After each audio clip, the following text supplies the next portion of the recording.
देखिए, राष्ट्रीय बौद्ध महासभा और सामाजिक न्याय परिषद और धम्म सेवक संघ के माध्यम से हम संपूर्ण भारत में अपने खोए हुए गौरव को वापस करना चाहते हैं। आप लोगों ने सुना होगा कि कहा जाता है कि कभी हमारा देश विश्व गुरु था, कभी हमारा देश सोने की चिड़िया था। तो वो कालखंड कौन सा था, वो समय कौन सा था? तो वो समय था मौर्य शासनकाल, बौद्धों का शासनकाल, जब दुनिया के लोग, दुनिया के बच्चे भारत में शिक्षा ग्रहण करने के लिए आते थे और नालंदा जैसा विशाल विश्वविद्यालय भारत में था। तो इसलिए भारत को विश्व गुरु कहा जाता था। और सोने की चिड़िया लोग कहते थे। सोने की चिड़िया इसलिए कहते थे कि दुनिया की धन संपदा का 35% जीडीपी भारत में था। दूध और दही की गंगा बहती है, ऐसा कहते थे। तो इसलिए कहते थे कि धन संपदा से हमारा देश भरपूर था। लेकिन कुछ विदेशी आक्रमणकारियों के कारण हमारे देश में वर्ण व्यवस्था आई, जाति व्यवस्था आई, और उसका नतीजा ये हुआ कि हमारा देश 1000 वर्ष तक दूसरों का गुलाम रहा। और आज हम लोग बहुत बड़े कर्जे में हैं। तो हम जो जातियां हैं, वर्ण हैं, उन्हें समाप्त करके इस देश में मानवता लाना चाहते हैं, इंसान और इंसानियत लाना चाहते हैं, और भारत को पुनः विश्व गुरु बनाना चाहते हैं, अखंड भारत बनाना चाहते हैं, अशोक सम्राट के शासन के समय का भारत बनाना चाहते हैं। बाबा साहब डॉक्टर अंबेडकर के जीवन में 2 बहुत बड़े संकल्प थे, प्रबुद्ध भारत और बौद्धमय भारत।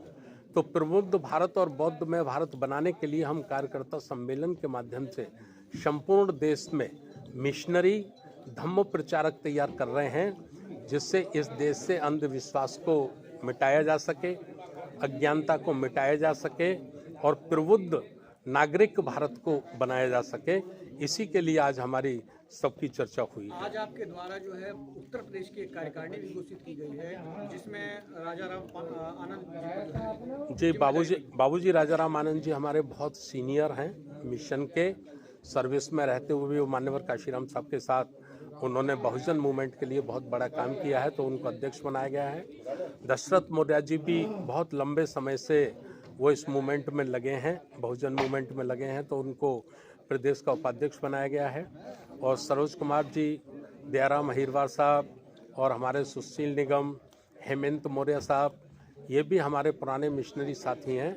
इन सबको प्रदेश का महासचिव बनाया गया है और अपने अपने जो उनके एरिया हैं उनका प्रभारी बनाया गया है। और डॉक्टर संतराम प्रजापति जी को प्रदेश में संगठन मंत्री बनाकर उनको ये जिम्मेदारी दी गई है कि जो समाज टुकड़ों टुकड़ों में बटा है, उस समाज को एक माला में सर्मण संस्कृति अर्थात मानवतावादी व्यवस्था में जोड़कर उनको तैयार करना है, जिससे भारत को पुनः विश्व गुरु बनाया जा सके और संसार में भारत एक अपना खोया हुआ गौरव दोबारा से पा सके। 2024 का चुनाव है और इस समय सामाजिक न्याय परिषद किस तरह से काम करेगा, अपने लोगों को कैसे इकट्ठा करेगा? देखिए, वैसे हम लोग गैर राजनीतिक हैं और गैर राजनीतिक होकर हम लोग राजनीति में कोई इंटरफेयर दखल नहीं करते। लेकिन फिर भी आपने ये प्रश्न पूछा है, तो मैं आपके चैनल के माध्यम से समस्त भारत के साथियों से यही अपील करना चाहता हूँ कि जो लोग उनके सामने चुनाव लड़ने आएंगे, तो जो लोकतंत्र का समर्थन करते हैं, प्रजातंत्र का समर्थन करते हैं, भारतीय संविधान में जिनकी आस्था है, ऐसे लोगों को वो चुनकर लोकसभा में भेजें, जिससे पूंजीवाद और ये जो सामंतवाद है, इसको समाप्त किया जा सके। अभी आपने अपनी बातों के दौरान कहा है युवाओं को हम इकट्ठा करेंगे, उनको जो है प्रशिक्षण देंगे। देखिए, किसी भी देश का भविष्य युवा होता है, और यदि युवा को संस्कारिक बना दिया गया, युवा को चरित्रवान बना दिया गया, शीलवान बना दिया गया, तो वो युवा ही तो जाके देश का नेता बनेगा, वही देश का ऑफिसर बनेगा, वही देश का व्यापारी बनेगा, वही समाज का संचालन करेगा।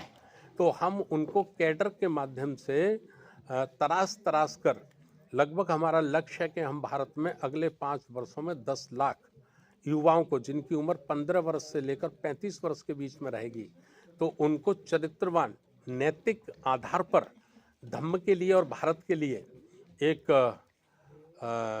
ऐतिहासिक उपलब्धि उनको हो सके और भ्रष्टाचार मुक्त, जातिवाद मुक्त, वर्ण व्यवस्था मुक्त भारत का निर्माण वो युवा वर्ग कर सकें और दुनिया की प्रतिस्पर्धा में भारत दोबारा से नंबर 1 में अखंड भारत बने। इसलिए हम ये काम कर रहे हैं। चलिए, धन्यवाद। राष्ट्रीय बौद्ध महासभा के तत्वाधान में ये आज का जो कार्यकर्ता सम्मेलन है, तो इसमें सामाजिक न्याय परिषद के, क्योंकि मैं राष्ट्रीय संयोजक हूँ, तो उसके संबंध में ये राष्ट्रीय सामाजिक न्याय परिषद क्यों बनाई गई।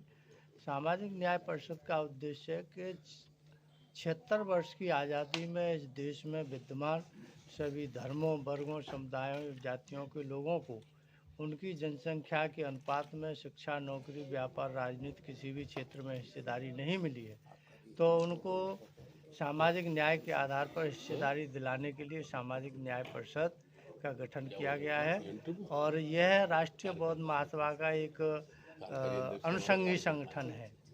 इसका पेरेंटल संगठन राष्ट्रीय बौद्ध महासभा है, ये इसका अनुषंगी संगठन है। तो इसके माध्यम से हम सामाजिक न्याय की लड़ाई लड़ रहे हैं। जिसकी जितनी संख्या भारी उसकी, यानी मौर्यों का शासनकाल, अशोक सम्राट के बाद जो शासनकाल शुरू हुआ और लगभग 300-400 वर्ष उनकी हुकूमतें रहीं, यही दौर था कि भारत को दुनिया में विश्व गुरु होने का सम्मान प्राप्त हुआ था। यही दौर था कि भारत की जीडीपी 35% से ज़्यादा थी, धन संपदा में हम दुनिया से आगे थे। और यही दौर था कि खाद्य सामग्री से, धन संपदा से हमारा संपूर्ण जम्मू द्वीप संपन्न था। लेकिन कुछ विदेशी लुटेरों के कारण हमारे देश पे आक्रमण हुए और आक्रमण होने के कारण जो हमारी मूल श्रमण संस्कृति थी, बुद्ध की शिक्षाओं की जो संस्कृति थी, उसको नष्ट कर दिया गया, ख़त्म कर दिया गया। और उसके बाद फिर वर्ण व्यवस्था, जाति व्यवस्था जैसी मानव का शोषण करने वाली संस्कृति का उदय हुआ। और उसका कारण हुआ कि हमारा देश 1000 वर्ष तक दूसरों का गुलाम रहा। और जब 1000 वर्ष तक दूसरों का गुलाम रहा तो जो हमारी धन संपदा थी, जो हमारी संस्कृति थी, वो सब लूट ली गई। तो 26 जनवरी 1950 को जब हम आज़ाद हुए और हमें संविधान मिला, तो इस संविधान ने हमें, बाबा साहब डॉक्टर अम्बेडकर जी ने इस संविधान के माध्यम से हमें पुनः प्राचीन काल का गौरव प्राप्त करने का मौका दिया है, अवसर दिया है। तो उसी काम में राष्ट्रीय बौद्ध महासभा लगी है। बाबा साहब डॉक्टर अम्बेडकर जी का जो संकल्प था, प्रबुद्ध भारत, बौद्धमय भारत, अशोक सम्राट का जो शासन था, अखंड शासन, अखंड भारत, तो हम उसे पूरा करना चाहते हैं।